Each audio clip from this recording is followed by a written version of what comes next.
Choice உங்களை அன்புடன் வரவேற்கிறது. ஸோ கான்ஸ்டியூஷன் எடுத்துக்கிட்டிங்கன்னா இப்போ டாபிக் நம்பர் 5 பார்க்க போகிறோம். ஏற்கனவே கான்ஸ்டியூஷனில் 4 டாபிக் வந்து பார்த்துட்டோம். ரைட், அப்போ முகவரியிலேருந்து ஆரம்பித்து 4வது டாபிக் வரைக்கும் பார்த்துட்டோம். இப்போ மாநில உருவாக்கம், அதுக்கப்புறம் பார்த்திங்கன்னா அடிப்படை உரிமைகள், அடிப்படை கடமைகள், இப்போ அதெல்லாம் பார்க்க போகிறோம். அடிப்படை உரிமைகள், அடிப்படை கடமைகள், அப்படி முடிஞ்சால் மத்திய அரசு, அப்படி தொடர்ந்து பார்க்க போகிறோம்.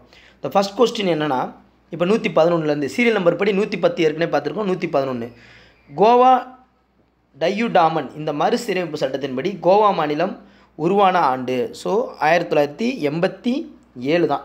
1987 இதுதான் ஆன்சர். 1987. நம்ம ஷார்ட்கட் என்னென்னு பார்த்தீங்கன்னா, கோவா அப்படின்னாலே சண்டே தான் எல்லோரும் கோவாவுக்கு போவாங்க. சண்டே தான் என்ன பண்ணுவாங்க, 1987 சண்டே தான் கோவாவுக்கு போவாங்க. இது சட்டத்திருத்தத்தின் மூலமாக இது பண்ணாங்க. ரைட்டா, இது தனியாக உங்களுக்கு ஒரு ஷார்ட்கட்டே கொடுப்பேன், அப்போ நீங்கள் பாருங்கள்.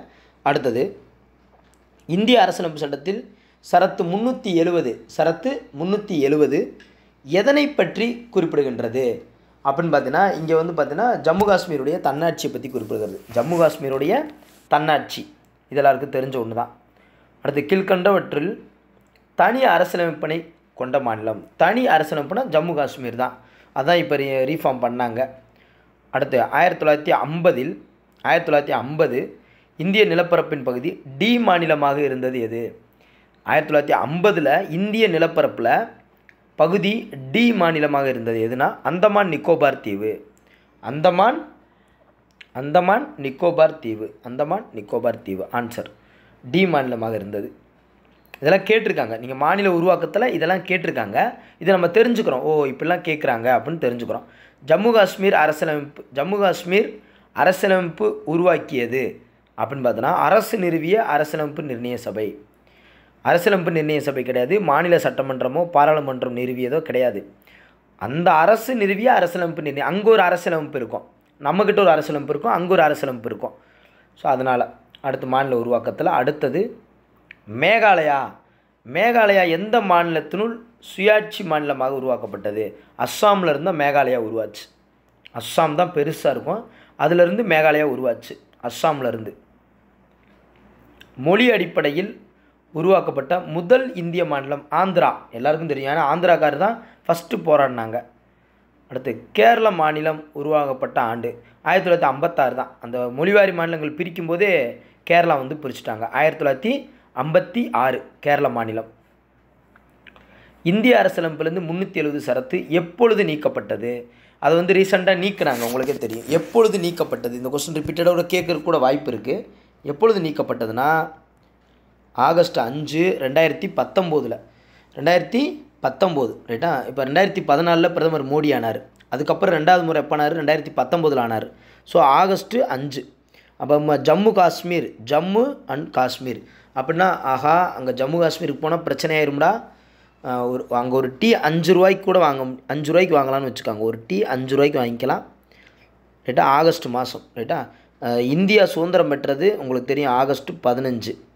அங்கே அந்த பிரச்சனை வந்தது. இப்போ எப்பொழுது நீக்கப்பட்டதுன்னா வெறும் ஆகஸ்ட் 5.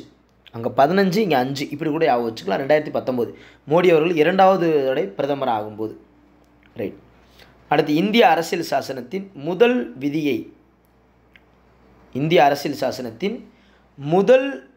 விதி இந்தியாவை ஒன்றிய மாநிலங்கள் என்று அழைக்கின்றது. இந்திய அரசியல் சாசனத்தில் முதல் விதி என்ன சொல்லுதுன்னா, ஒன்றிய மாநிலங்கள் அப்படின்னு அழைக்கிறோம். நம்ம ஒன்றிய அரசுன்னு சொல்கிறாங்களே, அதான் முதல் விதி. ஒன்றிய மாநிலம் தான் சொல்லுவாங்க. அடுத்தது, வங்கதேசத்துடன் எல்லையை பகிர்ந்து கொள்ளும் மாநிலம். திரிபுரா. இது வங்கதேசத்தோட எல்லையை பகிர்ந்துக்கிறது. அது திரிபுரா. நீங்கள் சிக்கிம்னா அங்கே நேபாளம் போயிடும். நேபாளத்தோட எல்லையை பகிர்ந்து அங்கே சிக்கிம் போயிடும். வங்கதேசத்தோடங்கிறது திரிபுரா தான். நீங்கள் மேப் பார்த்தீங்கன்னா தெரியும். அடுத்து, இந்த கொஸ்டின் விவாதத்திற்குரியது, அதனால் இதை நம்ம எடுத்துக்கிற வேண்டியதில்லை. அடுத்த கொஸ்டின், இந்திய மாநிலங்களின் எல்லைகளை மாற்றியமைக்கும் அதிகாரம் யாருக்கு இருக்குது? நாடாளுமன்றத்துக்கு தான் இருக்குது. ஏன்னா மாநிலங்கள்னால் நாடாளுமன்றத்தானே இருக்குது. அது ஸோ மாநிலத்துக்கிட்ட தான் இருக்குது. அடுத்தது, எது ஒன்றிய பிரதேசங்களின் முந்தைய பெயர்கள் கிடையாது? ஸோ அது பார்த்திங்கன்னா அட்டவணையில் சேர்க்கப்பட்ட மாவட்டங்கள், தலைமை ஆளுநர் மாகாணங்கள், பகுதி சி மற்றும் டி உள்ள மாநிலங்கள், தனித்துவமான மத்திய பகுதிகள். அதுதான் கிடையாது. ஒன்றிய பிரதேசங்களில் பகுதி சிடி வரும், பகுதி சிடி வரும், இப்போ தலைமை ஆளுநர்கள் மாகாணம் வரும், அட்டவணையில் சேர்க்கப்பட்ட மாவட்டங்கள் இதெல்லாம் வரும், எல்லாமே வரும். ஆனால் இப்போ அந்த இது வராது, தனித்துவமான மத்திய பகுதிகள் வராது. அப்போ அதுதான் ஆன்சர், கரெக்ட். அடுத்து, எந்த சட்டத்தால் உத்தராஞ்சல் என்ற பெயர் உத்தரகாண்டு என்று மாற்றப்பட்டது? ஸோ உத்தராஞ்சல் என்ற பெயர் எந்த சட்டம்? 2006. உத்தரவு கொடுத்தா ஆற்றுலேருந்து தண்ணி வரும், இதுதான் ஷார்ட்கட். உத்தரவு கொடுத்தா ஆற்றுல தண்ணி வரும், ரைட்டா? அப்போ 2006 உத்தரகாண்டு. பஞ்சாப் மாநிலம் பஞ்சாப் மற்றும் ஹரியானாவை பிரிக்கப்பட்டது எப்போது? பஞ்சாப் மாநிலம் பஞ்சாப் மற்றும் ஹரியானா, அது ஒரு பஞ்சாபில் ஒரு ரிவர் ஓடுதுல, அப்போ பிரித்தா ரிவரை தானே பிரிச்சிருப்பாங்க. அப்போ 66 எப்போ? 66. 66 தான் அது பஞ்சாப் மற்றும் ஹரியானா பிரிக்கப்பட்டது, 66. அடுத்தது, சட்டம் தொடர்பான சரியான பொருத்தங்களை தேர்வு செய்ய. 371, 371A, 371D, 371H. இதில் எது சரியானவைங்கிறாங்க. இதில் வந்து பார்த்தீங்கன்னா 1, 2, 3 மட்டும்தான் சரியானவை, 4 தப்பு அப்படின்னு சொல்கிறாங்க. தமிழ்நாடு மாநிலம்ங்கிறது இதில் வராது அப்படிங்கிறாங்க. ஸோ அப்போ என்ன விதி 371 இதில். ஸோ இதில் என்னென்ன வரும்னு பார்த்தீங்கன்னா 371 மகாராஷ்டிரம் தான். 370 அப்படிங்கிறது வந்து பார்த்திங்கன்னா ஜம்மு காஷ்மீர் வரும். 370 ஜம்மு காஷ்மீர். 371 அப்படிங்கிறது மகாராஷ்டிரம், இந்த குஜராத் எல்லாமே வரும், ரைட்டா? அடுத்து 371A அது வந்து பார்த்திங்கன்னா நாகாலாந்து வரும். 371A நாகாலாந்து வரும். 371B அது அஸ்ஸாம் வரும். 371C அப்படிங்கிறது மணிப்பூர் வரும். 371D அப்படிங்கிறது ஆந்திரா வரும். அதே மாதிரி அந்த டி அதை ஈயும் ஆந்திராவில் உள்ள அந்த மத்திய யூனிவர்சிட்டி சார்ந்து வரும்.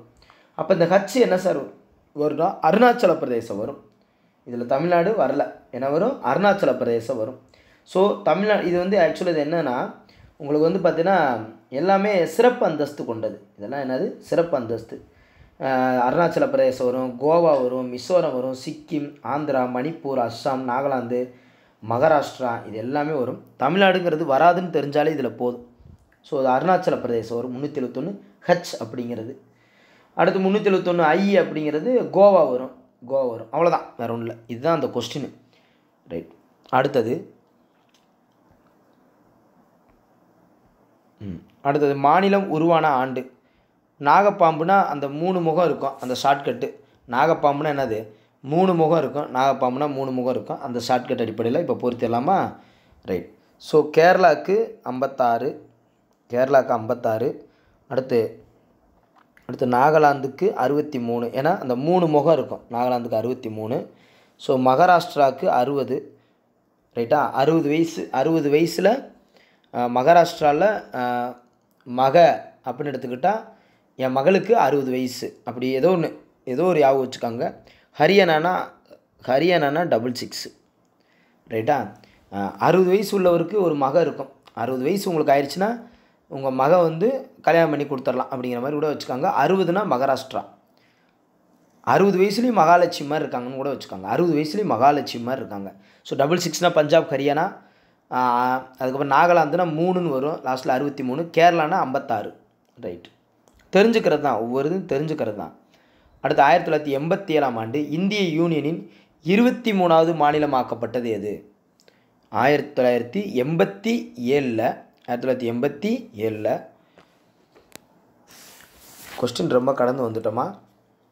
செகண்ட்.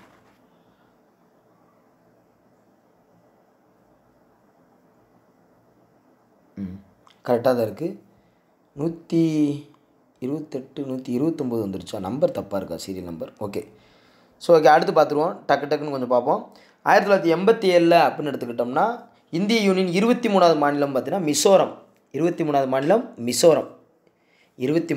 மிசோரம், ரைட். அடுத்து இந்த கொஸ்டின் அங்கன வரணும், பட் இது ஓகே, இங்கனக்குள்ளே வச்சுருக்காங்க, இதை கொஞ்சம் ஸ்கிப் பண்ணிக்கலாம். அடுத்து மாநில உருவாக்கம். இது இப்போ ரீசெண்டாக கேட்டது. செகண்ட். எந்த எக்ஸாம்? ரீசெண்டாக கேட்ட கொஸ்டின் ஆக்சுவலாக. இது வந்து கட் பண்ணி அங்கே வரணும், இங்கே மாற்றி வச்சுருக்கு. பட் இருந்தாலும் பார்த்துருவோம். ஓகே. ஸோ மாநிலங்களவை உறுப்பினருக்கு 30 வயதுக்கு குறைவாக இருத்தல் வேண்டும். ஸோ அங்கே ஸ்டேட்மெண்ட்டுன்னு வரும்போதே ஃபஸ்ட் எடுத்தோன்னே தப்பாகவே இருக்குது. ஸ்டேட்மெண்ட்டுன்னு வரும்போது என்னது ஃபஸ்ட் எடுத்தோன்னே தப்பாக தான் இருக்குது. அப்போ 3, 4 தான் ஆக்சுவலாக சரி. 3வது என்னென்னா மாநிலங்களவைக்கு குடியரசுத் தலைவர் 12 பேரை நியமிக்கிறார், அது கரெக்டு. அதேமாதிரி மாநிலங்கள் மொத்த உறுப்பினர் 250, இது ரெண்டுமே கரெக்ட் தான். ஸோ மாநிலங்களவைக்கு மறைமுகமாக தான் மக்கள் தேர்ந்தெடுக்கிறாங்க, 30 வயதுக்கு குறைவாக, இந்த ரெண்டுமே தப்பு தான். அப்போ இந்த ஸ்டேட்மெண்ட் ரீசெண்டாக கேட்டிருக்காங்க.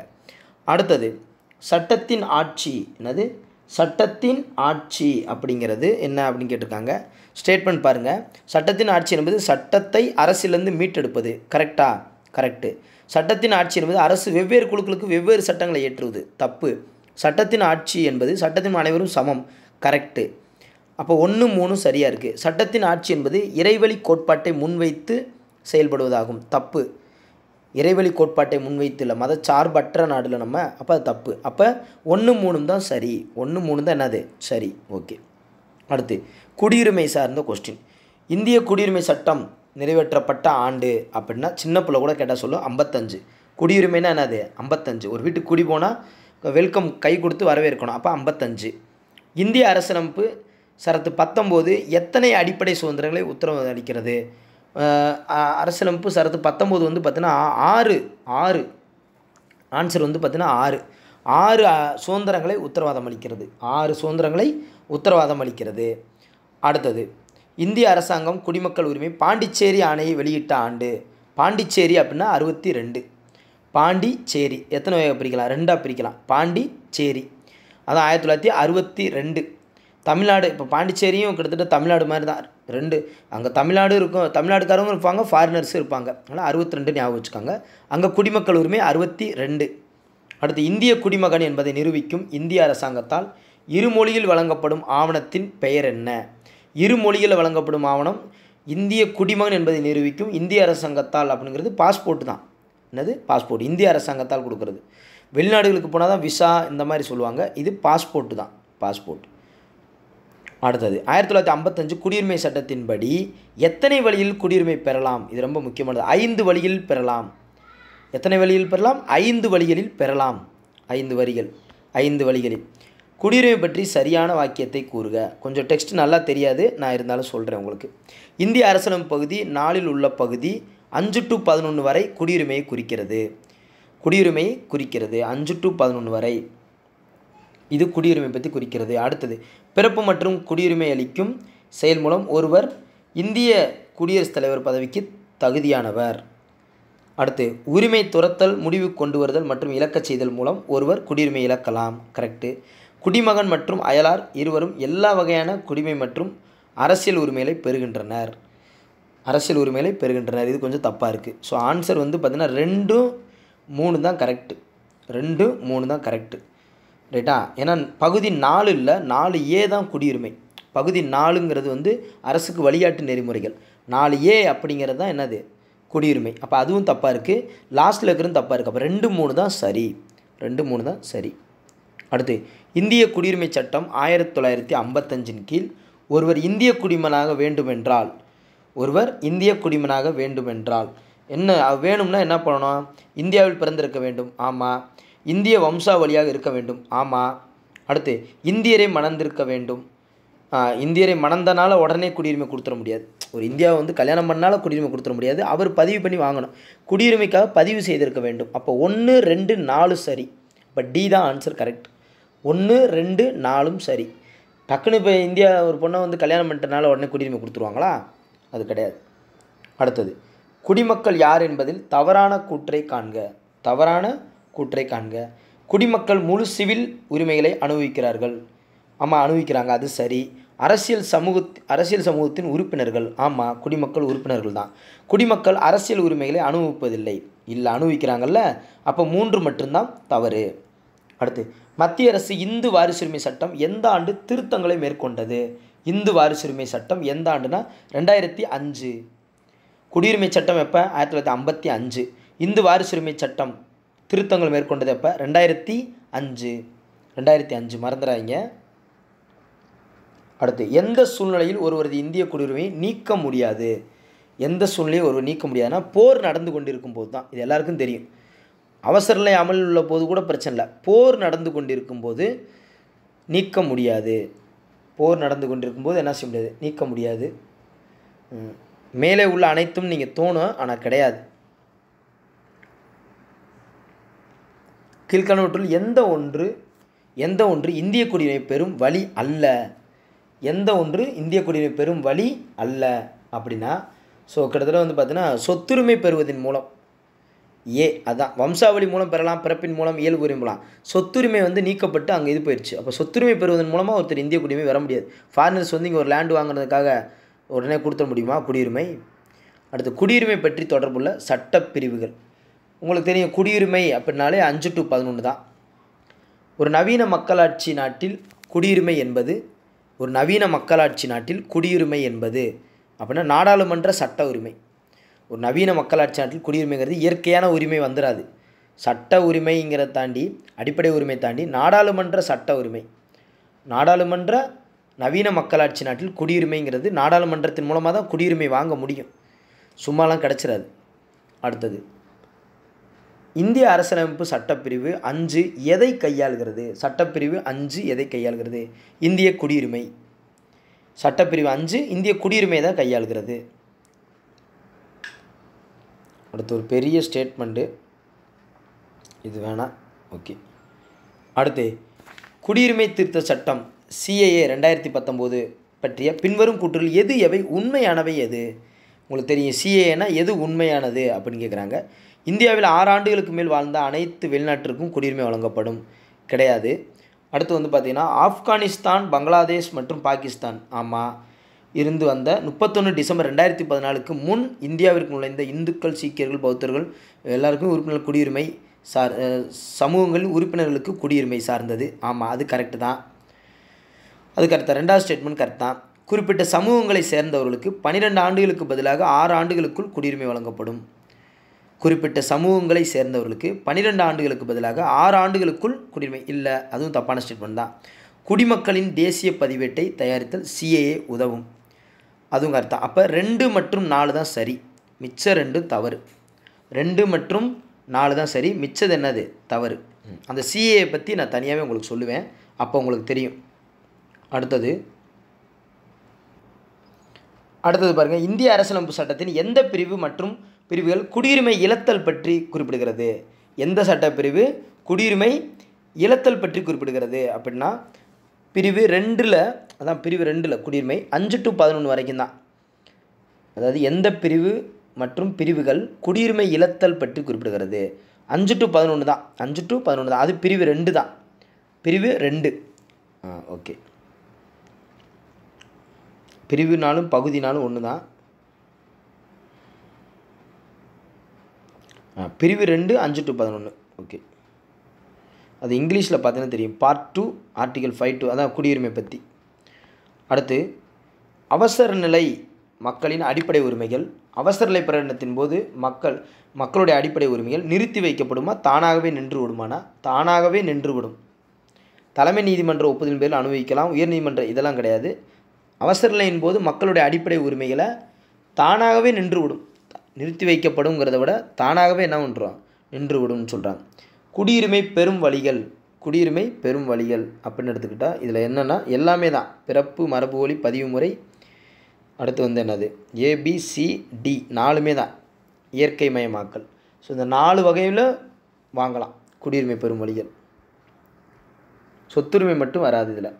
அடுத்து இந்திய அரசியலமைப்பின் அடிப்படை உரிமைகள் குறித்த சரியான கூற்றுகளை தேர்ந்தெடுக்கவும்.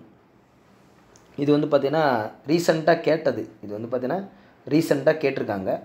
ஸோ என்னன்னு பார்த்தீங்கன்னா, ஒரு குடிமகன் விரும்பினால் தனக்கான அடிப்படை உரிமைகளை தள்ளுபடி செய்து கொள்ள முடியும், கிடையாது. உச்சநீதிமன்றம் நினைத்தால் அடிப்படை உரிமை இடைநிறுத்தம் செய்ய முடியும், கிடையாது. ஒரு குடிமகன் தனக்கான அடிப்படை உரிமையை தள்ளுபடி செய்து கொள்ள முடியாது. தேர்ட் ஸ்டேட்மெண்ட்டு தான் கரெக்டு. தள்ளுபடி செய்து கொள்ள முடியாதுங்கிறது தான் கரெக்டு. அடுத்தது நீதி புனராய்வின் அடித்தளமே அடிப்படை உரிமைகள் தான். கரெக்டு. அப்போ 3rd 4th ஸ்டேட்மெண்ட்டும் correct. 3rd 4th ஸ்டேட்மெண்ட்டும் correct. இப்போ ரீசெண்டாக கேட்ட கொஸ்டின் இது.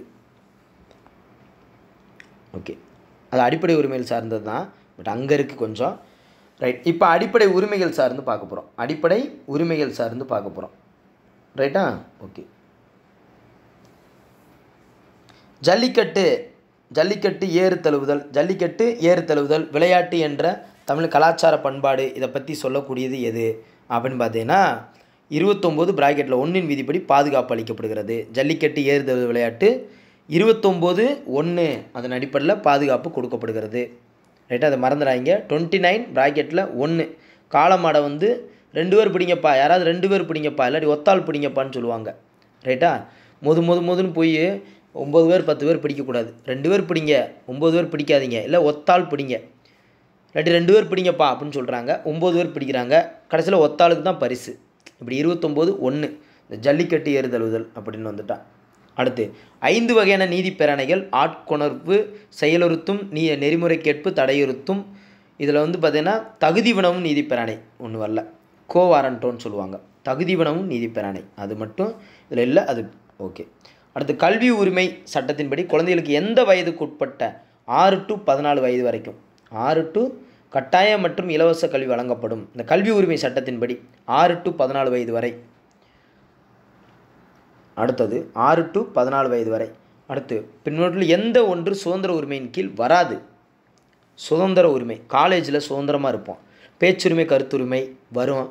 எவ்வித தொழிலையும் வியாபாரத்தையும் செய்யும் உரிமை, ஆயுதங்களின்றி அமைதியாக கூடும் உரிமை, தங்களுடைய மதத்தையும் பண்பாட்டையும் பின்பற்றும் உரிமை.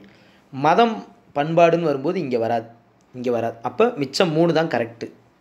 சொத்துரிமை நீக்கப்பட்ட ஆண்டு எல்லாருக்கும் தெரிஞ்ச ரொம்ப ஃபேவரபிள் ஆன்சர் 1978 44வது சட்ட திருத்தம். சுத்தமான குடிநீர் பெறுதல் என்பது நமது அடிப்படை உரிமை. இந்திய அரசியலமைப்பில் எந்த பிரிவில் அடங்கியுள்ளது? சுத்தமான குடிநீர் 21. சுத்தமான குடிநீர் பெறுதல் அப்படிங்கிறது அரசியலமைப்பு பிரிவில் எந்த பிரிவில் அடங்கியிருக்கு அப்படின்னு பார்த்தோன்னா என்னது? 21. அந்த 21ல் என்ன விதி சொல்லுதுன்னா, உயிரையும் தனிப்பட்ட உரிமையும் பாதுகாத்தல்.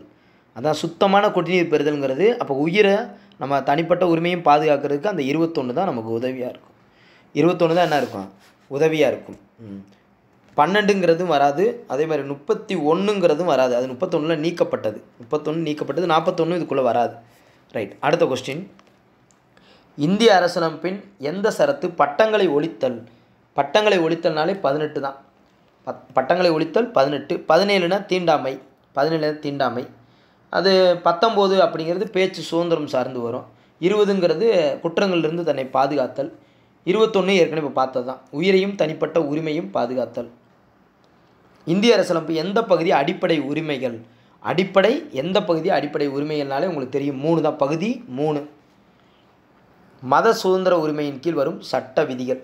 மத சுதந்திர உரிமையின் கீழ்னா 23 மத சுதந்திர உரிமையின் கீழ் வரும் சட்ட விதிகள் வந்து பார்த்திங்கன்னு வச்சுக்கோங்க. 25 28 வரும். 25 28 வரும். ரைட்டா? ஏன்னா 25 மதத்தை பரப்பலாம். அடுத்து 26 நிர்வாகம் பண்ணலாம். 27 வரி செலுத்துவதிலிருந்து விலக்கு கேட்கலாம். 28 கல்வி நிலையங்களில் மத போதனைக்கு நம்ம அது போகாமல் இருக்கலாம். 28. அப்போ 25 to 28 தான் அந்த மத சுதந்திர உரிமை வரும். ரைட்டா? ஓகே. அடுத்தது தனி உரிமை என்பது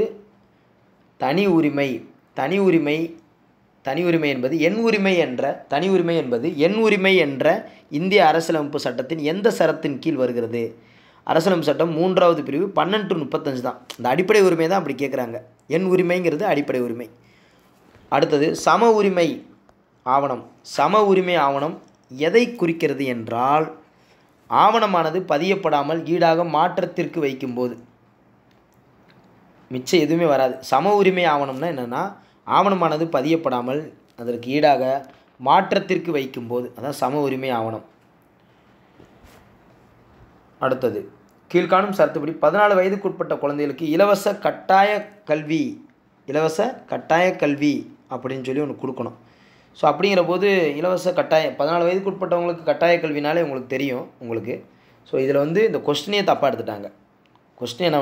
தப்பாக எடுத்துட்டாங்க.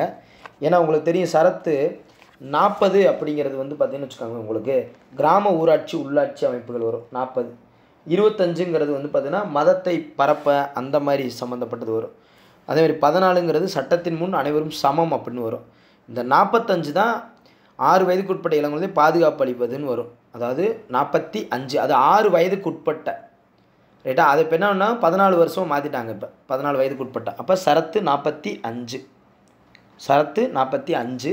கொஸ்டின் ஆனால் கரெக்டான ஸ்டேட்மெண்ட்டில் என்ன பண்ணிட்டாங்க, இங்கிலீஷ்லேயும் இதுலேயும் கொஞ்சம் தப்பாக கேட்டிருப்பாங்கன்னு நினைக்கிறேன். 45 ஆன்சர் 45.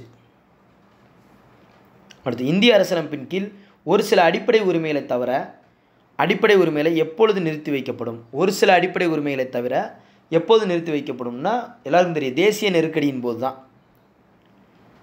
எந்த சட்ட விதி சுற்றுச்சூழல் பாதுகாப்பு மேம்படுத்தல் காடுகள் மற்றும் வனவிலங்கு சார்ந்து எந்த விதி அப்படின்னு பார்த்தீங்கன்னா 48 தான். 48 தான் பொதுவாக காடுகள் மற்றும் வனவிலங்கு சொல்லுவாங்க. 48 என்ன சொல்லுவாங்கன்னா, அந்த வனவிலங்கு கால்நடை பராமரிப்புன்னு சொல்லுவாங்க. அதில் 48A என்னென்னா சுற்றுச்சூழலை பாதுகாக்கிறது. 48னா வனவிலங்கு பாதுகாப்பு சட்டம். சுற்றுச்சூழலையும் பாதுகாருங்கய்யா, அப்படியே வனவிலங்குகளை மட்டும் பாதுகாக்காமல் சுற்றுச்சூழலும் பாதுகாக்குங்கப்பா. அதான் 48A.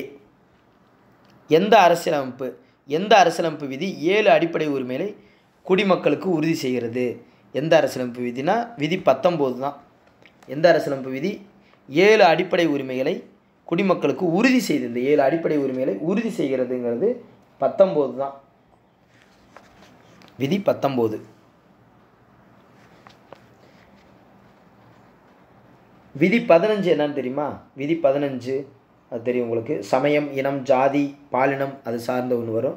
16ங்கிறது பொது வேலைகளில் சம வாய்ப்பு வரும். 18ங்கிறது பட்டங்கள் வழங்குவது அந்த மாதிரி வரும். 19 தான் பேச்சு சுதந்திரம் அது சார்ந்து வரும். 7 அடிப்படை உரிமைகளை மக்களுக்கு உறுதி செய்வதே இந்த விதி 19. தான் அவசர நிலை பிரகடனத்தில் அந்த விதி 19 தானாகவே நின்று விடுங்கிறாங்கல்ல. கீழ்கண்டவற்றுள் எது அறிவுறுத்தல் கருவி என்று அழைக்கப்படுகிறது? அரசின் வழிகாட்டு நெறிமுறைகள் தான். வழிகாட்டு நெறிமுறை தான் அறிவுறுத்துகிற மாதிரி இருக்கும். அதான் அறிவுறுத்துகிற மாதிரி இருக்கும், ரைட்டா? இப்போ அரசு நெறிமுறைத்தின் கோட்பாடுகள் தான் பார்க்க போகிறோம். அடுத்து, சமூக இடஒதுக்கீட்டு கொள்கை தொடர்பாக அடிப்படை உரிமையில் முதல் சட்ட திருத்தத்தை கொண்டு வந்தவர் யார்? பண்டித ஜவஹர்லால் நேரு தான். சமூக இடஒதுக்கீட்டு கொள்கை சார்ந்து முதல் சட்டத்திட்டத்தை கொண்டு வந்தவர் யாருன்னா பண்டித ஜவஹர்லால் நேரு. இந்திய அரசியலமைப்பு எந்த பகுதியில் அரசு வழிகாட்டு நெறிமுறைகள்? அரசுக்கு வழிகாட்டு நெறிமுறை பகுதி 4 தான். பகுதி 4 தான். இந்திய அரசியலமைப்பு எந்த விதி அடிப்படை கடமைகளை குறித்து விளக்குகிறது? அடிப்படை கடமையை செய்ய, அப்புறம் எதாக இருந்தாலும் பார்த்துக்கலாம் அப்படின்னாலே 51A தான். கடமையை செய்ய எதாக இருந்தாலும் நம்ம பார்த்துக்கலாம். 51A. இது எப்பயும் போல் சமத்துவ உரிமை. ஸோ பொறுத்திருவோமா? டக்குன்னு பொறுத்திடுவோம். அரசியலமைப்புக்கு பரிகாரம் செய்யும் உரிமை 32. நமக்கு தெரிஞ்சதை அப்படியே டக்குன்னு பொறுத்திட்டு வரணும், ரைட்டா? நமக்கு வந்து பார்த்தீங்கன்னா அடுத்து சமத்துவ உரிமை அப்படிங்கிறது 14 to 18 சமத்துவ உரிமை. அடுத்து வந்து பார்த்தீங்கன்னா சுதந்திர உரிமை அப்படிங்கிறது 19. மத சுதந்திர உரிமை அப்படிங்கிறது 25, ரைட்? அடுத்து இன்னொரு பொறுத்துக்கு அதே மாதிரி தான் சமத்துவ உரிமை, சுதந்திர உரிமை, அரசியலமைப்புக்கு தீர்வான உரிமை ஈஸி தான், ரைட்டா? முதல் எல்லோரும் சமமாக இருக்கணும் 14 to 18. அடுத்து சுதந்திரமாக இருக்கணும் 19 to 22. அடுத்து அரசியலமைப்புக்கு தீர்வான உரிமை 32. சமய சுதந்திர உரிமை 25 to 28. இப்படி கேட்குறாங்கன்னு தெரிஞ்சுக்கிறீங்க. அரசியலமைப்பு 44வது சட்டத்திருத்தம் 1978 தான். 44 1978 தான். இதில் வந்து இந்த சொத்துரிமையில் இருக்கிற ஸ்டேட்மெண்ட்டில் எது ரைட்டு எது தப்புன்னு கேட்குறாங்க. அடிப்படை உரிமையிலேருந்து சட்ட உரிமையாக மாற்றியது கரெக்டு. சட்ட உரிமையிலேருந்து அடிப்படை உரிமையாக மாற்றியது இல்லை. அடிப்படை உரிமையிலேருந்து அடிப்படை கூறாக மாற்றியது இல்லை. ஃபஸ்ட்டு ஸ்டேட்மெண்ட் மட்டும் தான் கரெக்டு. ஆக்சுவலாக சொத்துரிமை இருக்குல்ல, சொத்துரிமை அடிப்படை உரிமையாக இருந்துச்சு, அதை சட்ட உரிமையாக மாற்றிட்டாங்க, அவ்வளோதான். 300A கொண்டு போயிட்டாங்க. ஃபஸ்ட்டு ஸ்டேட்மெண்ட் தான் கரெக்டு. அடுத்து, அரசு நெறிமுறை கொள்கைகளை கொண்ட இந்திய அரசியலமைப்பு விதிகள் 38, 39, 41, 42, 43 கொள்கைகளை எது வெளிப்படுத்துகிறது? 38, 39 இதை எது வெளிப்படுத்துனா சமதர்மத்தை வெளிப்படுத்துது. எது வெளிப்படுத்துது? 38, 39 இதெல்லாம் என்ன வந்தால் சமதர்மத்தை வெளிப்படுத்துது. இப்போ விதி 38 என்ன சொல்லுதுன்னா, மக்கள் நலம்பேற்றுக்க அரசு சமூக ஒழுங்கை பாதுகாத்தல். விதி 39 என்னென்னா அரசை பின்பற்றுதல்.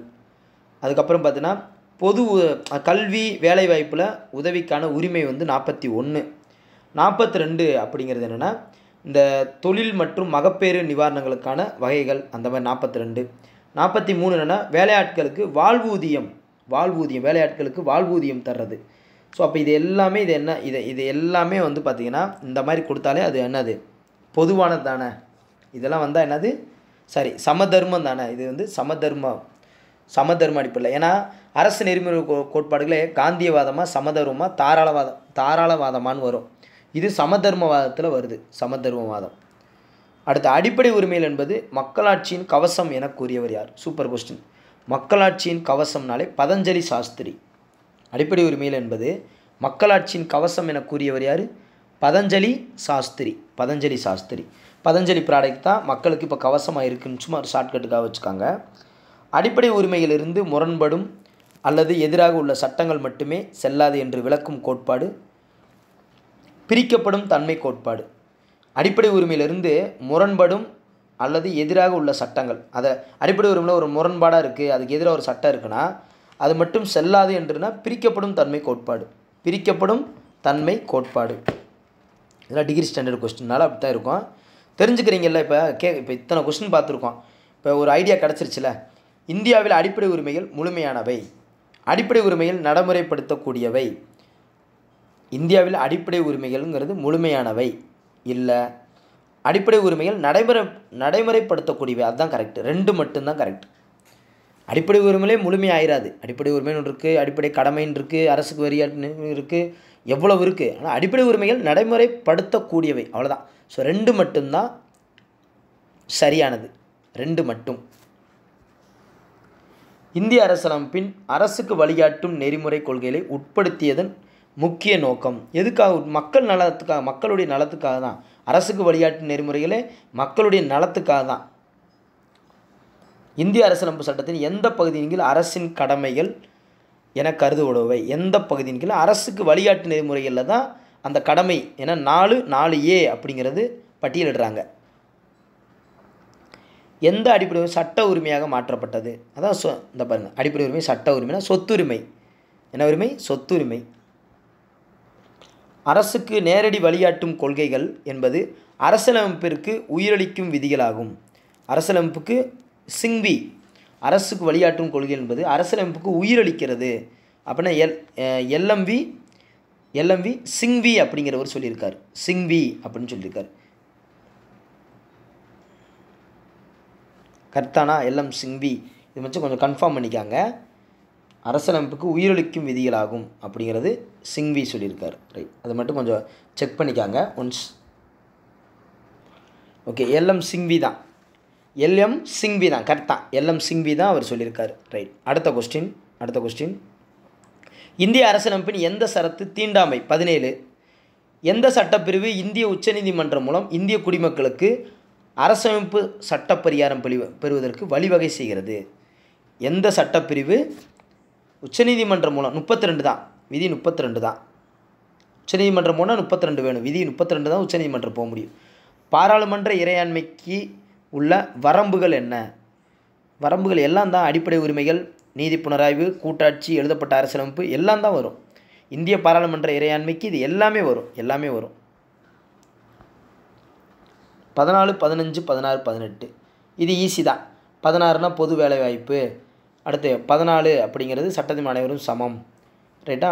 15 பாகுபாடு பார்க்கக்கூடாது. 18 பட்டங்கள் ஒழித்தல். அடுத்த ஒரு கொஸ்டின். வழிகாட்டு நெறிமுறை கோட்பாடுகள் பற்றி சொல்லப்பட்டவையில் சரியான கூற்று எது? வழிகாட்டு நெறிமுறைகள் அப்படின்னு எடுத்துக்கிட்டோம்னா பார்ட் 4 தான். வழிகாட்டு நெறிமுறை கோட்பாடுகள் மீது ஏற்றப்படும் சட்டங்களை நீதிமன்றம் தனது அதிகாரத்தின் மூலம் கால வரையறுக்க முடியும். ரெண்டுமே கரெக்டானது தான் இருக்குது. ஓகே, இந்த கொஸ்டின் என்ன டவுட்டில் இருக்கா? டிஎன்பிசியில் டவுட்டில் வச்சுருக்காங்க.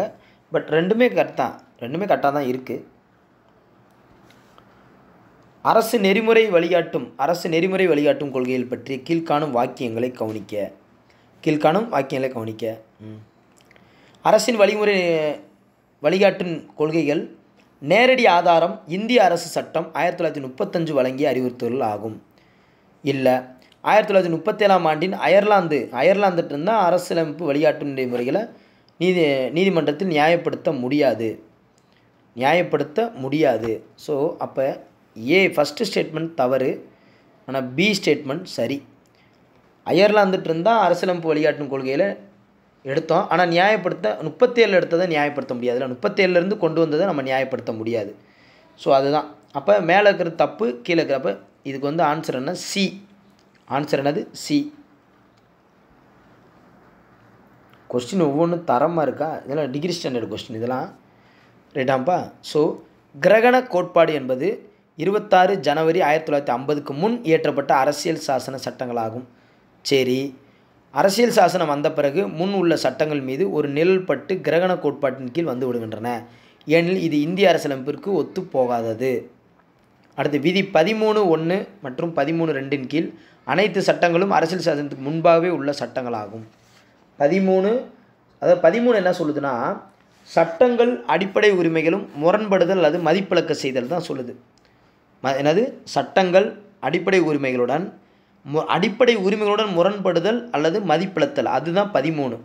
ஸோ இவங்க என்ன சொல்கிறாங்கன்னா, அனைத்து சட்டங்களும் அரசியல் சாசனத்திற்கு முன்பாகவே உள்ள சட்டங்களாகும். ஸோ அப்போ இது வந்து தவறானது. அப்போ 1 மற்றும் 2 தான் சரி. ஃபஸ்ட்டு ஸ்டேட்மெண்ட்டும் செகண்ட் ஸ்டேட்மெண்ட் மட்டும்தான் சரி. இந்திய அரசியலமைப்பில் சரத்து 39A. இந்திய அரசியலமைப்பில் சரத்து 39A. 39A எதன் கீழ் வருகிறது? 39A நம்ம ஏற்கனவே பார்த்தது தான். 39A ஸோ அரசுக்கு வழிகாட்டு நெறிமுறைகள் கீழே தான் வருகிறது 39A. அடுத்து இந்திய அரசியலமைப்பு பொது சிவில் சட்டம் இந்திய அரசியலமைப்பின் பொது சிவில் சட்டம் நிறைவேற்றப்பட உள்ளது. வழிகாட்டு நெறிமுறை கோட்பானது நீதித்துறைக்கு அப்பாற்பட்டது. வழிகாட்டு நெறிமுறை நீதித்துறைக்கு அப்பாற்பட்டது. ஸோ ஸ்டேட்மெண்ட் என்னென்னா, இரண்டுமே சரிதான், ஆனால் இது சரியான விளக்கம் அல்ல. ஸோ பி தான் ஆன்சர். ரெண்டுமே சரிதான், ஆனால் சரியான விளக்கம் அல்ல. அடிப்படை உரிமைகள் பார்ட் 3 தான். அடுத்து மக்கள் நலனை மேம்படுத்துவதற்காக ஒரு சமூக ஒழுங்கை அரசு பாதுகாக்க வேண்டும் என்று எந்த அரசியலமைப்பு சட்டப்பிரிவு கூறுகிறது? 38. மக்கள் நலனை மேம்படுத்துவதற்காக, அதான் சொன்னேன் பார்த்தீங்களா, ஒரு சமூக ஒழுங்கை பாதுகாத்தல்னாலே 38. ஒரு சமூக ஒழுங்குனாலே என்னது? 38. இதுக்கெல்லாம் நான் ஷார்ட்கட் சொல்கிறேன் உங்களுக்கு, அப்போ பார்க்கும்போது உங்களுக்கு ஈஸியாக தெரியும். அரசு நெறிமுறை எழுத்தும் கோட்பாடுகள் இந்திய அரசியலமைப்பின் புதுமையான சிறப்பம்சம் என்று டாக்டர் B.R. அம்பேத்கரால் விவரிக்கப்படுகிறது. புதுமையான சிறப்பம்சம். அரசு நெறிமுறை எழுத்தும் கோட்பாடுகள் நாட்டிற்கு வழிகாட்டியாக செயல்படுகிறது. எல்லாம் ரெண்டுமே சரிதான். புதுமையான சிறப்பம்சம் தான் இது. புதுமையானதான். அரசு நெறிமுறை எழுத்தும் கோட்பாடுகள் புதுமையானதான், நாட்டிற்கு வழிகாட்டியாக தான் செயல்படுகிறது. ரெண்டு ஸ்டேட்மெண்ட்டும் சரிதான். எந்த அரசியலமைப்பு சட்டப்பிரிவு பன்னாட்டு அமைதி மற்றும் பாதுகாப்பை ஊக்குவிக்கிறது? எந்த சட்டப்பிரிவுனா விதி 51. சர்வதேச அமைதியும் பாதுகாப்பையும் மேம்படுத்தல். விதி 51. அப்போ விதி 48 என்ன சார்? ஏற்கனவே சொன்னதான். 48னா கால்நடை, அந்த வேளாண்மை கால்நடை பாதுகாப்பு. 48A அப்படின்னா சுற்றுச்சூழலை பாதுகாக்கிறது. 49னா அந்த நினைவு சின்னங்கள் அதை பாதுகாக்கிறது. 49னா 50 அப்படிங்கிறது நீதித்துறையை தனியே பிரித்தல். நிர்வாகம் நீதித்துறை வேறன்னு பிரிக்கிறது. 51 அப்படிங்கிறது என்னென்னா, சர்வதேச அளவில் அமைதியும் பாதுகாப்பையும் மேம்படுத்தல். ரைட். அடுத்த கொஸ்டின். மதம், இனம், ஜாதி, பாலினம் அல்லது பிறந்த இடம் போன்றவைகளில் மீது ஒரு சார்பாக இருப்பதை தடை செய்யப்படக்கூடிய பிரிவு 15வது சட்டப்பிரிவு. மதம், இனம், ஜாதி, அதான் 15. தீண்டாமை ஒழிப்பு 17. அரசு நெறிமுறை கோட்பாடுகள் அயர்லாந்துட்டிருந்து எடுத்தோம். அடுத்து இந்திய அரசியலமைப்பில் உள்ள பட்டியல் சாதிகள், பட்டியல் பழங்குடியினர் மற்றும் பிற பலவீனமான பிரிவின் கீழ் கல்வி மற்றும் சமூக பொருளாதார நலன்களை ஊக்குவிக்கும் பிரிவு என்னன்னு பார்த்தீங்கன்னா 46. அதான் அந்த அந்த எல்லா விதியும் தெரிஞ்சதை அடிச்சிருவீங்க. 46. குடிமக்களுக்கு பொது சிவில் சட்டத்தை பற்றி கூறும் அரசியலமைப்பு பிரிவு. பொது சிவில் சட்டம்னா 44. 44 தடை உத்தரவுன்னு சொல்லுவோம்ல, 44. ஒருவரது உயிரோ உடல்சார் உரிமையோ சட்ட விதித்துள்ள நெறிமுறைப்படி வேறு எவ்வகையிலும் பறிக்கப்படுதல் ஆகாது. இங்கனம் கூறும் இந்திய அரசியலமைப்பு விதி 21. அந்த 21 தான் என்ன சொல்கிறாங்கன்னா, உயிரையும் தனிப்பட்ட இதையும் பாதுகாக்கிறது 21. நம்ம குடிநீர் வசதி பெறுவது கூட 21. அடுத்தது வேறுபட்ட தனித்துவமிக்க மொழி மற்றும் கலாச்சாரத்தை உடைய மக்களினை பாதுகாப்பதில் தொடர்புடைய இந்திய அரசியலமைப்பு பிரிவு என்ன? வேறுபட்ட தனித்துவமிக்க மொழி மற்றும் கலாச்சாரம் மக்களினை பாதுகாப்பதில். அப்போ இது என்னென்னா தனித்துவமான கலாச்சாரத்தை பாதுகாப்புனா 29 போயிடணும். கலாச்சார பாதுகாப்புனால என்னது? ஏன்னா சிறுபான்மையினருடைய நலன்களை பாதுகாத்தல் தான் 29, அங்கே போயிடணும் 29. ரைட். இது 14, 15, 16, 19 தெரியும், ஏற்கனவே பார்த்தது தான். 14னா சமம், 15னா பாகுபாடின்மை, 16னா பொது வேலைவாய்ப்பு, 19னா பேச்சுரிமை, இது ஏற்கனவே பார்த்துட்டோம். அடுத்து வழிகாட்டு நெறிமுறைகள். என்னது? வழிகாட்டு நெறிமுறைகளும் மற்றும் அடிப்படை உரிமைகளும் அரசியலமைப்பின் மனசாட்சியாக இருக்கிறது. ஆஸ்டின் சொல்லியிருக்காரு. கிராவின் ஆஸ்டின். வழிகாட்டு நெறிமுறைகளும் அடிப்படை உரிமைகளும் மனசாட்சியாக இருக்குது. ஆஸ்டின். என்னது? ஆஸ்டின். மனசாட்சினா ஆஸ்டின். அடுத்தது, ஒவ்வொரு நபரும் தனது நம்பிக்கையை சுதந்திரமாக கடைபிடிக்க உரிமை உண்டு. மதம் மற்றும் தொண்டு நிறுவனங்களை நிறுவவும் பராமரிக்கவும் உரிமை இருக்கிறது. உரிமை இருக்கா இல்லையா? உரிமை இருக்கிறது. எந்த அடிப்படைனா கலாச்சாரம் மற்றும் கல்வி உரிமை. அதில் கலாச்சாரம் மற்றும் கல்வி உரிமையில். அடுத்தது, அரசு பொது சுகாதாரத்தை மேம்படுத்த வேண்டும் என்பது கீழ்காணும் விதிகள். பொது சுகாதாரம். அரசு பொது சுகாதாரம்னாலே என்னது?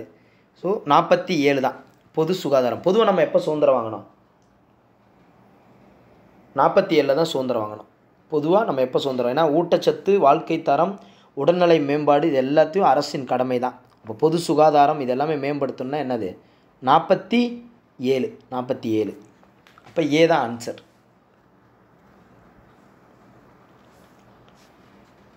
இந்திய மக்களாகிய இது ஒரு நல்ல கொஸ்டின் பாருங்கள்.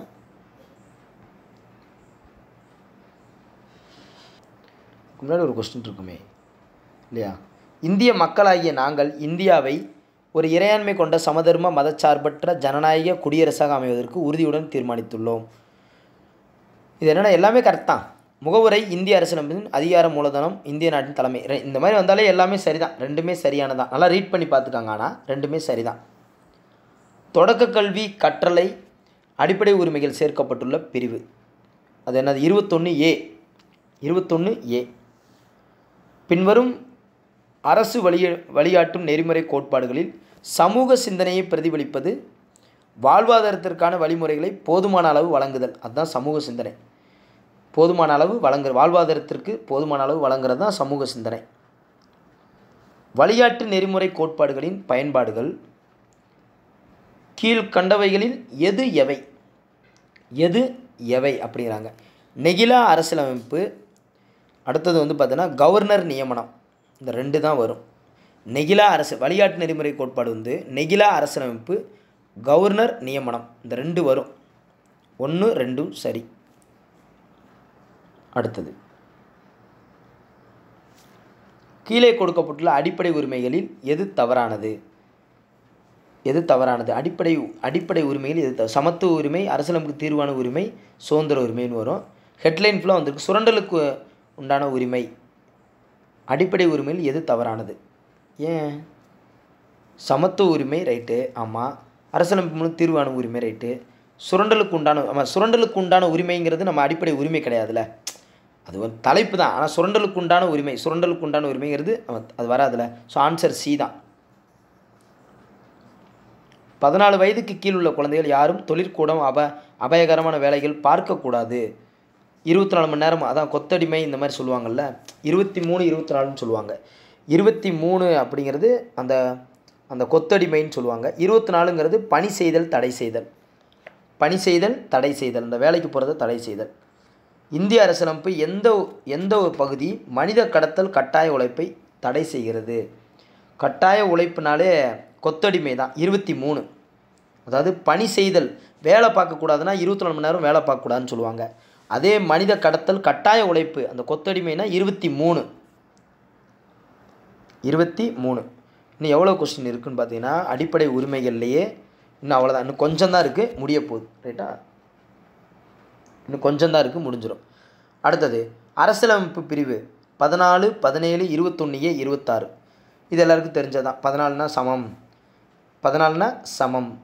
அடுத்தது தவறாக பொருந்தியுள்ளது எதுனா பி தான் தவறாக பொருந்தியுள்ளது. ஏன்னா 16 தான் பொது வேலைவாய்ப்பு, 16 தான் என்னது பொது வேலைவாய்ப்பு, ஆனால் இது தவறாக பொருந்திருக்கு. ரைட். அடுத்தது, இந்திய அரசியலமைப்பு சாசனம் வழிகாட்டு நெறிமுறைகள் டேஸ் தோற்றம் போல் அளிக்கிறது. எது பற்றினா அறிவுறுத்தல் செயற்கருவி 1935, அறிவுறுத்தல் செயற்கருவி 1935 தோற்றம் போல் செயல்படுகிறது. அப்பயே 35லே அறிவுறுத்துனாங்க அந்த மாதிரி. அடுத்தது, நீதிமன்றம், இது பார்த்தீங்கன்னு வச்சுக்கோங்கவே, நீதிமன்றம் மூலமாக அடிப்படை உரிமை நீதிமன்றம் மூலமாக நடைமுறைப்படுத்தக்கூடியது. கரெக்டா? கரெக்டு. இந்த உரிமைகள் முழுமையானது கிடையாது. தேசிய அளவிலான அவசர நிலையின் போது விதி 20 மற்றும் 21 கீழ் உள்ளதை தவிர மற்ற அனைத்தும் தற்காலிகமாக நிறுத்தி வைக்கப்படலாம். அதுவும் கரெக்ட் தான். அப்போ ஆன்சர் பி தான். ஆன்சர் பி தான். 1 மற்றும் 3 தான் கரெக்டு. 1 மற்றும் 3 தான் கரெக்டு. அந்த ரெண்டாவது ஸ்டேட்மெண்ட் தப்பு. இந்த முழுமையானதுனே கிடையாது. அடிப்படை உரிமை எப்படி முழுமையாகும்? கீழ்கண்ட கூற்றுகளில் அரசியல் எவை தவறானவை? வாக்களிக்கும் உரிமையா, அரசு பணியில் பதவி வைக்கும் உரிமையா, அரசை விமர்சிக்க கூடாதான்? அரசை விமர்சிக்கலாமே, அடிப்படை உரிமைப்படி அரசை விமர்சிக்கலாம், கூடாதுன்னெலாம் கிடையாது. அப்போ 3 தான் தவறானது. அடிப்படை உரிமைகள் பகுதி 3ல் சட்டப்பிரிவு 12 முதல் 1235 வரை குறிப்பிடப்பட்டுள்ளது. இந்தியாவின் மகா சாசனம் என்று விவரிக்கப்படுகிறது பகுதி 3. ஸோ இது 2 சரியா? 2 சரிதானே, மகா சாசனம் தானே. அரசியலமைப்பு வழிகாட்டு நெறிமுறைகள் தனது அடிப்படை உரிமைகளை மீறி செயல்படக்கூடாது என்று உச்சநீதிமன்றம் தீர்ப்பளித்த வழக்கு. உச்சநீதிமன்றம் தீர்ப்பளித்து வழங்கியிருக்கு, மீறி செயல்படக்கூடாது. சென்னை மாகாணம் செண்பகம் துரைராஜன் வழக்கில் இந்த மாதிரி சொல்லியிருக்காங்க, மீறி செயல்படக்கூடாதுன்னு சொல்லி. அடுத்தது, சுற்றுச்சூழல் பாதுகாக்க அரசு மற்றும் தனிநபரின் கடமை. சுற்றுச்சூழலை பாதுகாக்க, அதான் ஏற்கனவே பார்த்துட்டோமே 48A. தவறாக இணைக்கப்பட்டது எதுனா தன்னார்வ உருவாக்கம் கூட்டுறவு சங்கங்களின் தன்னாட்சி செயல்பாடு. விதி 44ன்னு போட்டிருக்கு. விதி 44 அப்படிங்கிறது என்னென்னா அந்த பொது சிவில் சட்டம்னு வரும். 44 தடை உத்தரவு பொது சிவில் சட்டம் வரும். தன்னார்வ உருவாக்கம் அப்படிங்கிறது இது வராது, இதில் வராது.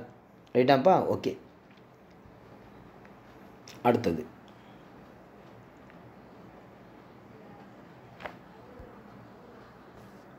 இந்திய அடிப்படை உரிமையில் இவ்வாறாக விவரிக்கப்பட்டுள்ளது. என்னன்னு விவரிக்கப்பட்டுள்ளது அடிப்படை உரிமைகளில்? 1 செகண்ட். அடிப்படை உரிமைகள் இவ்வாறாக விவரிக்கப்படுது. இந்திய மக்களின்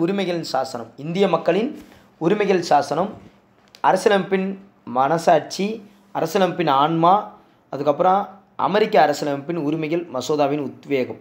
ஸோ எல்லாமே தான், உரிமைகள் சாசனம் தான், மனசாட்சி தான், ஆன்மா தான், எல்லாமே வரும். இது எல்லாமே தான் அமெரிக்காட்டிருந்து தான் எடுத்தோம். அடிப்படை உரிமைகள் எல்லாமே எடுத்தோம்.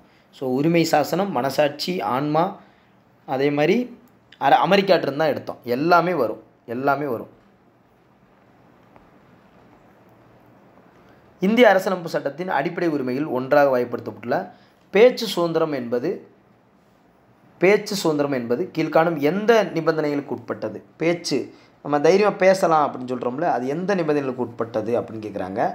ஸோ நயப்பண்பு மற்றும் ஒழுக்க நெறிகளுக்கு மாறுபாடாக இல்லாமல், ஆமாம் அப்படியும் பேசலாம். அடுத்து, நீதிமன்ற அவமதிப்பு இல்லாமல் பேசலாம். அடுத்து, அரசின் பாதுகாப்பிற்கு பங்கம் ஏற்படி இல்லாமல், அப்படிலாம் கிடையாது. மத நம்பிக்கைகளுக்கு எதிரானதாக இல்லாமல். இந்த 1, 2, 3 அது கரெக்டு. அரசின் பாதுகாப்பிற்கு பங்கம் ஏற்படுனா அதை அரசை விமர்சிக்கலாம், எதிர்த்து பேசலாம். என்னது மக்களாட்சி கொண்ட நாடுல. அரசின் வழிகாட்டு நெறிமுறைகள் கொள்கைகள் குறித்து கூற்றுகள். தவறான கூற்று எதுனா நீதிமன்றங்கள் வழி நடைமுறைப்படுத்தலாம், கிடையாது. இது ஃபஸ்ட்டு ஸ்டேட்மெண்ட்டே தப்பு தான். கிராம பஞ்சாயத்து அமைப்பையும் குடிசை தொழிலையும் ஊக்குவிக்கிறது, ஆமாம். 14 வயதுக்குள்ள சிறுவர்களை கட்டாய இலவச கல்வி கொடுக்குது, ஆமாம். பட்டியலினத்தோர் பழங்குடியின மேம்பாடு, அது ஓகே. இதெல்லாம் பண்ணுது. நீதிமன்றங்கள் வழி தான் நடைமுறைப்படுத்தணுங்கிறது கிடையாது அரசுக்கு வழிகாட்டு நெறிமுறைகள். இப்போ ஃபஸ்ட்டு ஸ்டேட்மெண்ட் தான் தவறான கூற்று. வழிகாட்டு அதே மாதிரி நீதிமன்றங்கள் வழியாக இது 2 கொஸ்டினும் சேமாக தான் வந்திருக்கு. வேறு எக்ஸாமா இல்லை ஒரே எக்ஸாமான்னு தெரில, ஒரே எக்ஸாமாக தான் இருக்கும். 2 டைம் பேஸ்ட் ஆகிருக்கு. அடுத்து, மாறுபட்ட ஒன்றை கண்டுபிடி. இதில் மாறுபட்ட ஒன்றா சொத்துரிமை தான் நீக்கப்பட்டது, அதனால் பார்த்தோன்னே தெரியுது சொத்துரிமை. அடிப்படை உரிமைகளை எப்போது நிறுத்தி வைக்கப்பட முடியும்? ஆமாம், தேசிய அவசர நிலை போகும்போது குடியரசுத் தலைவர் ஆணையிட்டால் தான் அதை நிறுத்தி வைக்க முடியும். அடிப்படை உரிமைகளின் காவலன் யார்? அடிப்படை உரிமைகளின் பாதுகாவலனா காவலனா? காவலன் யாருன்னா இந்திய உச்சநீதிமன்றம் தான் பாதுகாவலன். இந்திய உச்சநீதிமன்றம் தான் பாதுகாவலன். அடிப்படை உரிமை பட்டியலிருந்து சொத்துரிமை நீக்கப்பட்ட ஆண்டு. சொத்துரிமை நீக்கப்பட்ட ஆண்டு 1978. குட்டி அரசியலமைப்புனா 76, நீக்கப்பட்டதுன்னா 78. அவ்வளோதான், இன்னும் கொஞ்சம் இருக்குது. அடுத்து இந்திய அரசியலமைப்பு சட்டத்தின் கீழ்காணும் சரத்துக்களை அரசியலமைப்பு கோட்பாடுடன் பொருத்துக. அரசியலமைப்பு கோட்பாடுடன் பொருத்துக. இது ஈஸி தான், பொருத்திடலாம். இப்போ என்னென்னா இருங்க, இப்போ பாருங்கள், சட்டப்பிரிவு ஆக்சுவலாக ஆன்சர் வந்து சி தான்.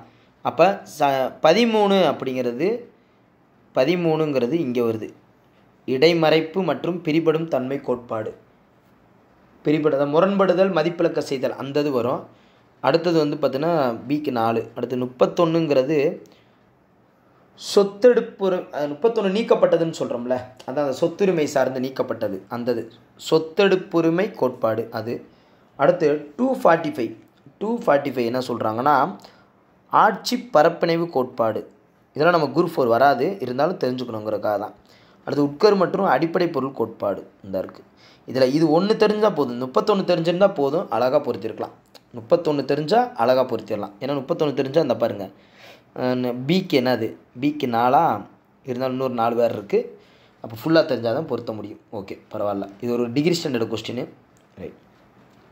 அடுத்து பட்டங்கள் ஒழிப்பு, அடிப்படை உரிமையோட அரசு பணியாளர் மேலானவை, தீண்டாமை ஒழிப்பு, சட்டத்தின் முனைவரும் சமம். இது எல்லாமே ஏற்கனவே பார்த்துட்டோம். தீண்டாமைனா 17, இது எல்லாமே பார்த்துட்டோம். இதில் என்ன சொல்கிறாங்கன்னா தவறான இணை எது அப்படின்னு கேட்குறாங்க. தவறான இணை எது?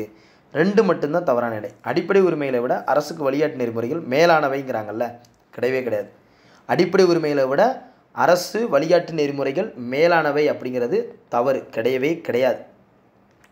31B அங்கே என்ன சொல்ல வருதுன்னா, 31B என்ன சொல்ல வருதுன்னா, நெறிமுறை, அதாவது சில சட்டங்கள் மற்றும் ஒழுங்கமை விதிகள் செல்லுடைமை அப்படின்னு மட்டும்தான் சொல்லுது. அதாவது ஓகே, சில சட்டங்கள் ஒழுங்கு விதிகள் செல்லும், அவ்வளோதான். அது சாதாரணமாக தான் சொல்லுது, தவிர இது மேலானவை இது கீழானவை அப்படிலாம் சொல்லலை. அப்போ அது மட்டும்தான், 2 மட்டும்தான் பொருந்தலை, மிச்சதெல்லாம் பொருந்திருச்சு. அடுத்து கீழ்வரும் எந்த நாட்டு அரசியலமைப்பிலிருந்து இந்திய அரசியலமைப்பு அரசு நெறிமுறை உட்பொண்ணு அயர்லாந்துட்டிருந்து எடுத்தது தான், பார்த்தோன்னு சொல்லிடலாம். அடுத்து வகுப்புவாத, அடுத்து பாருங்கள், வகுப்புவாத பிரதிநிதித்துவ ஆணை 1921 நிறைவேற்றப்பட்டது. குறைந்தபட்ச கல்வி பிராமணர் அல்லாதவர்களுக்கும் வேலைவாய்ப்பு வழங்கப்பட வேண்டும், அரசு பணிகளிலும். 1921 பண்ணாங்க, ஏன்னா நீதி கட்சி வரும்போது பண்ணாங்க. இப்போ 2மே சரிதான். அரசுக்கு வழிகாட்டு நீதிமன்றம் மூலம் செயல்படுத்த முடியாது என தெரிவிக்கும் அரசியலமைப்பு பிரிவு 37. நீதிமன்றங்கள் மூலம் செயல்படுத்த முடியாது அப்படிங்கிறது என்னது? 37. Answer A. நீதிமன்றம் மூலம் செயல்படுத்த முடியாது என தெரிவிக்கும் அரசு 37. அடுத்தது மாநில சட்டமன்றத்தில் மேலவையை கொண்டுள்ள மாநிலங்களை குறிப்பிடுக. ஏ தான், ஃபஸ்ட்டு ஆப்ஷன் தான். பீகார், உத்தரப்பிரதேசம், மகாராஷ்டிரா, ஜம்மு அண்ட் காஷ்மீர், கர்நாடகா, ஆந்திரா, தெலுங்கானா அந்த ஃபஸ்ட்டு தான் வரும். ஏ தான், அதான் ஆன்சர். அரசு வழிகாட்டு நெறிமுறை கோட்பாடு அல்ல. இதில் எது அல்ல அப்படிங்கிறாங்க? தீண்டாமையை ஒழித்தல் அப்படிங்கிறது இல்லை, ஏன்னா அது வந்து அடிப்படை உரிமையில் போயிடுது. தீண்டாமை ஒழித்தல்ங்கிறது அடிப்படை உரிமையில் போயிடுது. டி. இந்திய அரசியலமைப்பு சட்டத்தில் மத சமத்துவ பிரிவு. இந்திய அரசியலமைப்பு மத சமத்துவ பிரிவு அப்படின்னா 15 தான். மத சமத்துவம்னாலே என்ன தான்? இந்த 15 தான் மத சமத்துவம்னாலே. ரைட்டாப்பா? ஓகே. ஏன்னா 25னா அந்த மதத்தை பரப்புவதற்கான உரிமை. 25 மதத்தை பரப்பலாம், 26 மதத்தை நிர்வகிக்கலாம், 27 வரி செலுத்துவது விலக்கு. ஆனால் இவங்க கேட்குறது மத சமத்துவங்கிறாங்க. இனம், ஜாதி, மதம் இதெல்லாம் சமத்துவம்னு கேட்கும்போது மத சமத்துவம்ங்கிற போது விதி 15. கரெக்டு தானா?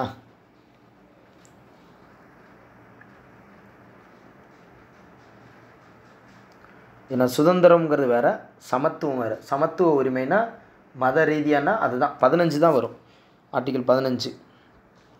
அடுத்து 6 to 14 வயதுக்கு உட்பட்ட அனைத்து குழந்தைகளுக்கும் இலவச கட்டாய கல்வி. இலவச 21A ஏய் படியா அப்படிங்கிறது. அடுத்து இந்திய அரசியலமைப்பின் முகப்புரை மற்றும் அரசு வெளியாட்டு உள்ளடக்கிய சித்தாந்தமானது சமத்துவவாதம். நவாதம் சமத்துவவாதம் ஏற்கனவே அதுதான் அப்படி தான் பார்த்துருக்கோம். அடுத்தது 350A. அப்பா அடுத்து என்னது 350A இந்த மாதிரி பார்க்குறோம். இருங்க 1 செகண்ட், அந்த கொஸ்டின் விட்டுருங்க. அடுத்து போதுமான வாழ்வாதாரம் விட்டுருங்கன்னா அது திரும்ப இன்னொரு இதில் வரும், அது அந்த டாப்பிக்கில் வரும் ஆர்டிக்கல் படி. போதுமான வாழ்வாதாரம், கண்ணியமான தரவாழ்வு, பணியுரிமை, மக்கள் நலன், இது இதோடைய ஆர்டிக்கல் என்ன, சட்ட உறுப்பு என்ன அப்படிங்கிறாங்க. ஸோ ஆன்சர் பார்த்தீங்கன்னா இந்த டிக் அடிச்சு காமிக்கிறேன் பாருங்கள், ஆன்சர் சி தான் வரும். அப்போ போதுமான வாழ்வாதாரமுக்கு சட்ட உறுப்பு 39. அடுத்து கண்ணியமான தரவாழ்வு, அதுக்கு பார்த்தீங்கன்னா 43. அடுத்தது பணியுரிமை அப்படிங்கிறது 41. மக்கள் நலன் 38. இந்த ஆர்டிக்கல்லாம் நம்ம தெரிஞ்சுக்கணும். இந்த ஆர்டிக்கல் கொஞ்சம் தெரிஞ்சுக்கிட்டோம்னா நம்ம ஈஸியாக அடிக்கலாம். மக்கள் நலன்னா 38. அடுத்து 41னா வேலை பெறுவதற்கான உரிமை, 44னா சிவில் சட்டம், 45னா கட்டாய கல்வி, 46னா பட்டியல் மரபினர், பட்டியல் பழங்குடியினர், 47னா ஊட்டச்சத்து அந்த வாழ்வாதாரம், இது 48னா வேளாண்மை. அதேமாதிரி 39னா அரசை பின்பற்றுதல்.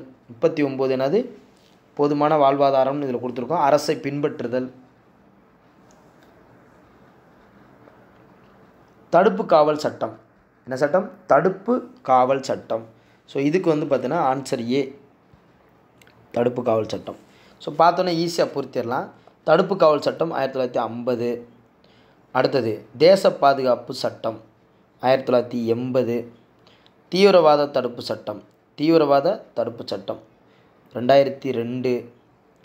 உள்நாட்டு பாதுகாப்பு சட்டம் 1971. ஏன்னா உள்நாட்டு கலவரம் அப்போ தான் நடந்துச்சு.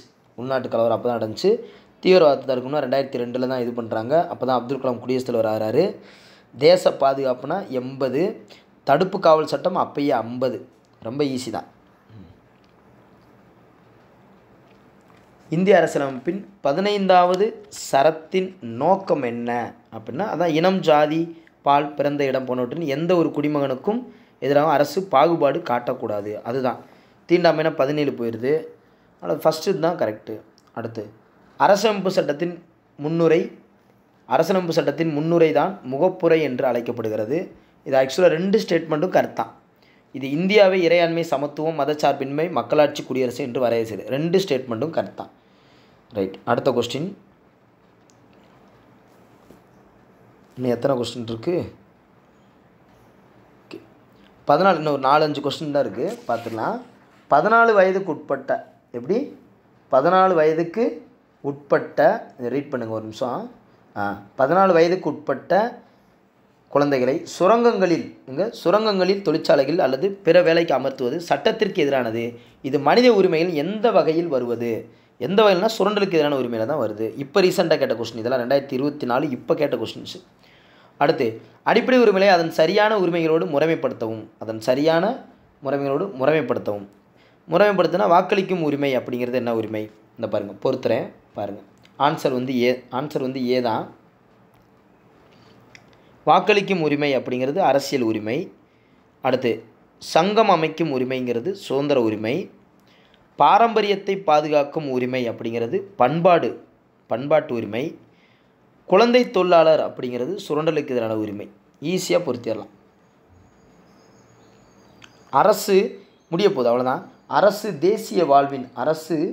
தேசிய வாழ்வின் அமைவனங்கள் அனைத்திலும் சமுதாய, பொருளியல், அரசியல், நீதி நிறைந்துள்ள நிலவுதான ஒரு சமுதாய முறைவினை பயனுற எய்தி பாதுகாத்து மக்கள், என்ன எவ்வளோ பெரிய கொஸ்டினாக இருக்குது, அறுதின் முயல வேண்டும் என்று கூறும் இந்திய அரசியலமைப்பு சட்டப்பிரிவு என்ன? அடே அப்பா, இவ்வளோ பெருசாக கேட்டிருக்காங்கப்பா. 38. ஆன்சர் என்னது?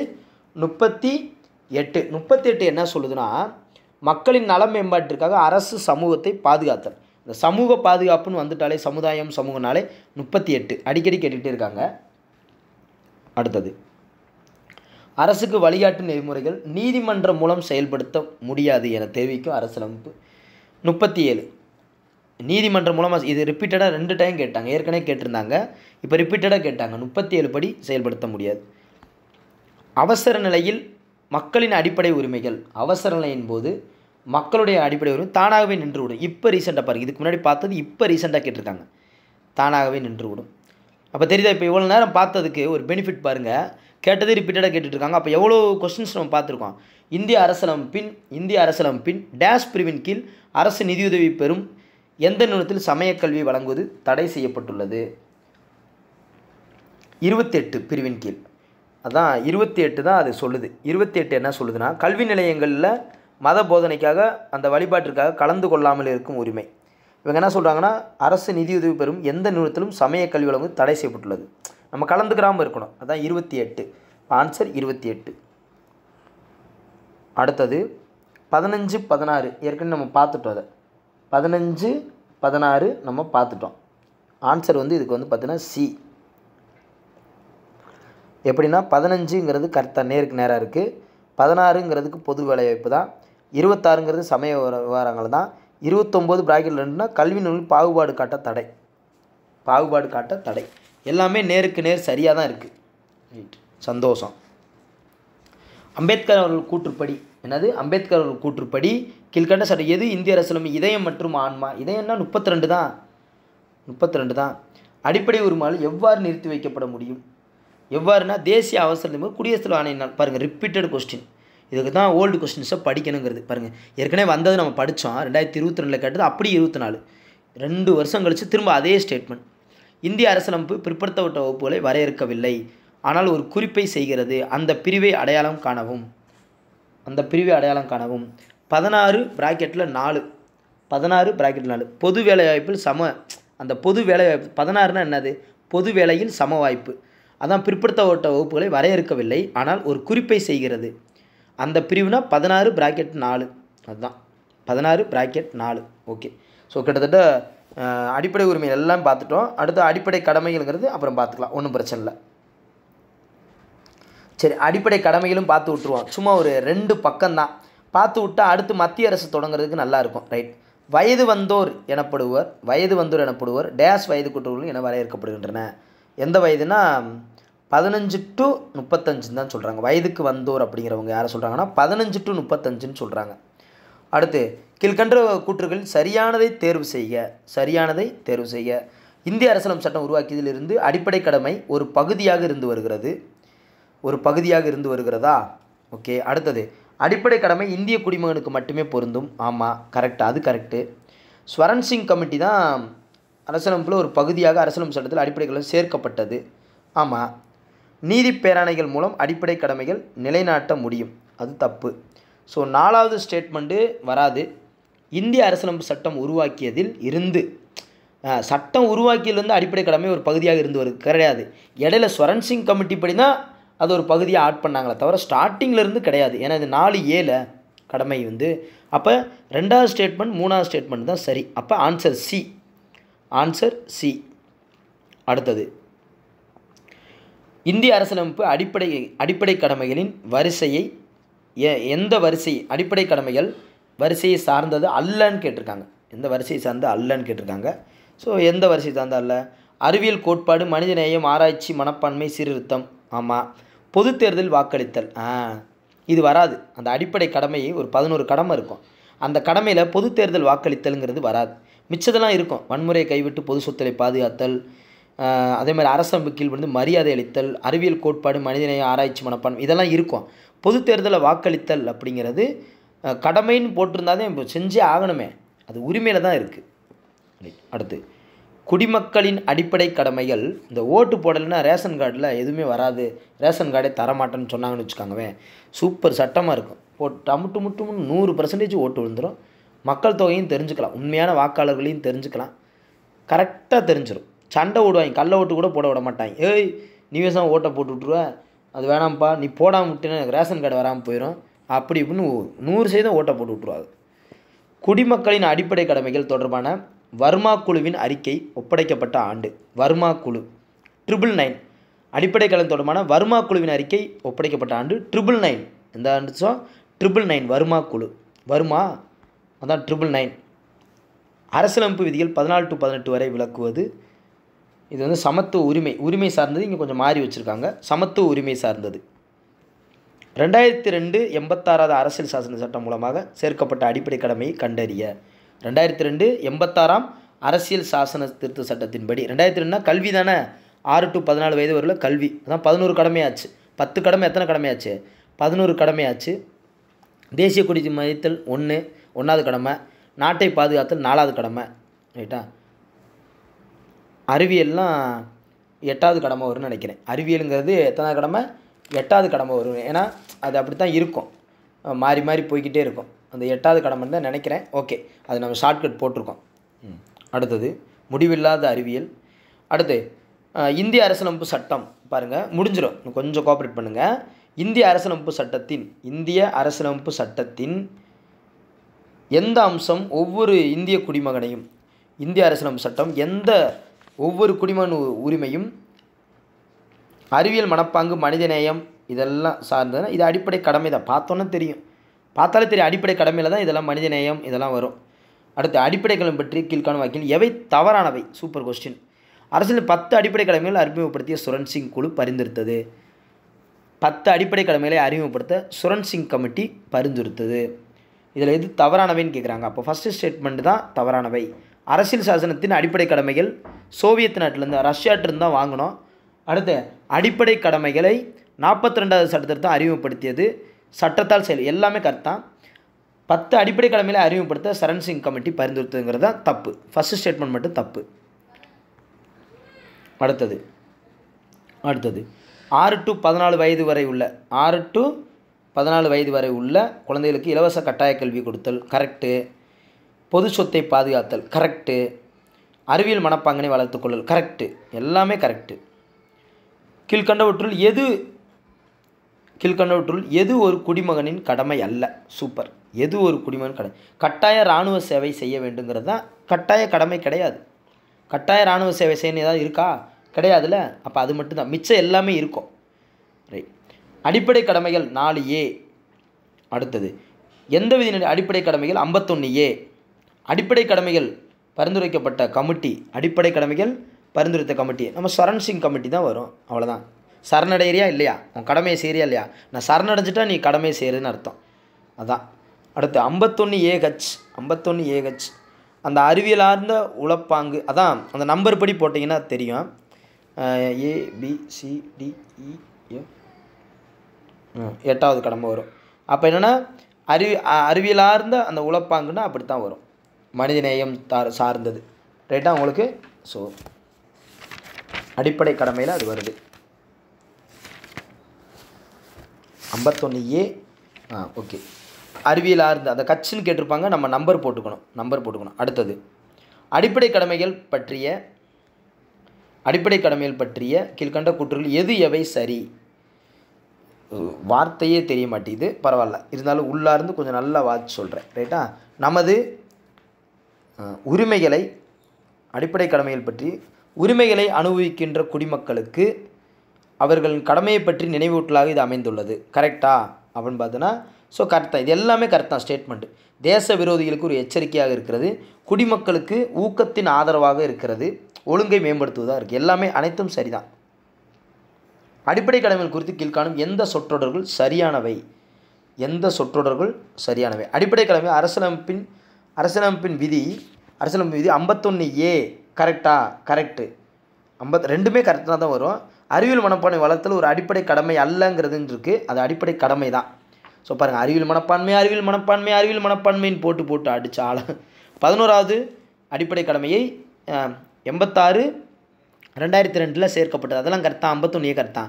இந்த அறிவியல் மனப்பான்மை அடிப்படை கடமை தான், அது அல்லன்னு சொல்லியிருக்காங்க. அப்போ இது ஆன்சர் வந்து C தான். ஏன்னா 1 மற்றும் 2 தான் சரி. இந்தியாவில் அரசியல் கட்சிகளுக்கு அதிகாரப்பூர்வமாக, உங்களுக்கு பாருங்கள் மைண்டில் அப்படி தரமாக ஏறி நிற்கும். இப்போ அடிப்படை உரிமை, கடமை கேட்டால், வழிகாட்டு நெறிமுறைகள் கேட்டால் பார்த்துக்கலாம்டா, எதை வேணாலும் பார்த்துக்கலாம். ஒரு ஐடியா கிடச்சிருச்சு, ஒரு கிளாரிட்டியாக இருக்கும். எந்த கொஸ்டின் கேட்டாலும் நீட்டாக ஆன்சர் அடிக்கிறதுக்கு. இந்தியாவில் அரசியல் கட்சிகளுக்கு அதிகாரப்பூர்வமாக அங்கீகாரம் வழங்குவது. அடிப்படை கடமைகள் அரசியலமைப்பில் சேர்க்க.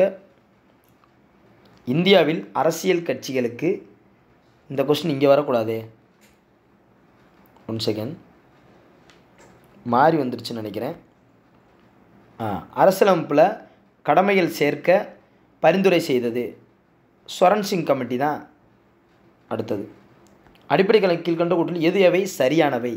எது எவை சரியானவை?